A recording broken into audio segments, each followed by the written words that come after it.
Very much so. I've been on panels and I've been listening to panels for years. And when cloud was first announced years and years ago, it was going to be the death of colocation. Everything was going to be moving into the cloud, and colocation wouldn't exist as we know it today. But what we've seen, and certainly from my view, is it's actually working more hand in hand. There are quite a lot of large global cloud operators, Amazon Web Services, Microsoft Azure, that have their own sites, but also some of the smaller ones are doing a play within a co-location facility, and some of the larger ones as well. We've been involved in tenders in the past, for AWS and for Azure. We know Azure is in, a publicly listed data center as well. So they're not using their own sites, going off into remote countries as everybody suspected. They are working hand in hand with co-location providers because in the end, that's what they provide. And a cloud operator data center really is only as good as its networks, its connectivity, and has to have the same key fundamental issues of 24/7 security. You're going to put that in a cloud provider. Now you may fail over to another cloud provider, so some of the tiering ratings in the bigger ones may be smaller. You don't need data center, the same type of facility as you do here. You don't need the generators because if it fails over, it fails over to another site.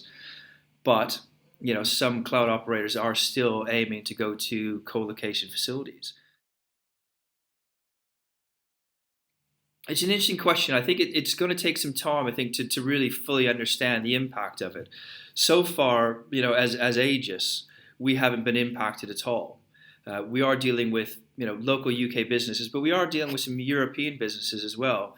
And the European businesses we've dealt with, we've asked the question, is this going to change your strategy? And the answer coming back was no. We needed to be in the UK. We want to be in the UK. We understand there is going to be some fundamental changes to maybe pricing, maybe to legislation, but we're not going to fully understand what that means for the next couple of years.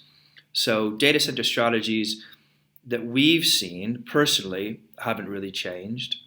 I can't speak for some of the larger publicly listed companies that have more of a pan-European footprint. I think they've seen a little bit more of a change, but certainly the companies we're dealing with, there hasn't been much of a change, and I don't think anyone really truly 100% understands what's going to happen the next couple of years. If anyone does, I would love to hear it as well. So you've got new government. There's a lot of changes, and there's going to be a lot of I think a lot of new decisions made. So a lot of people are waiting, but I think the companies certainly before Brexit that had a strategy, a lot are still putting that strategy into place. And even be it just a 3-year term.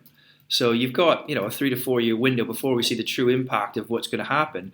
So you can still sign a 3-year term, and if the impact is such, you can still move out of the data center. So that's what we've got. We don't have customers coming saying, I want a 10-year contract. If you were concerned by the impact of what may happen next couple of years, sign a 3-year term, and it gives you the ability to move out.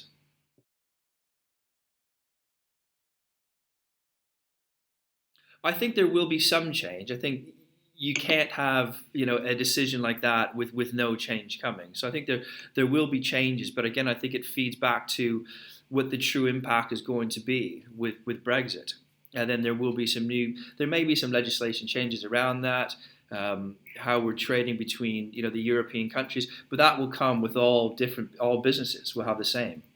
All businesses will have the same impact, and data centers are a pan-European business like many others. I've got a number of friends working in large contracting practices.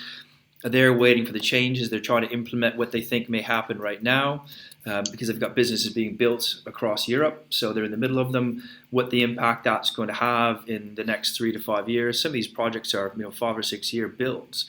So they're trying to put provisions in place, but we don't really know what those provisions are going to be right now. So again, I think it's just going to be waiting to find out what happens with the government, what happens with legislation, what really is the true impact on Brexit, and then we'll see.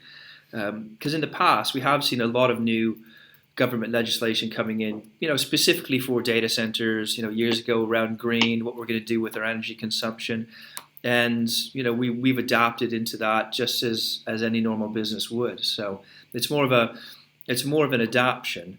And, as technology grows, as more data centers come online, there will be changes. We know that, and we just do what we can to to adhere to those and make it work.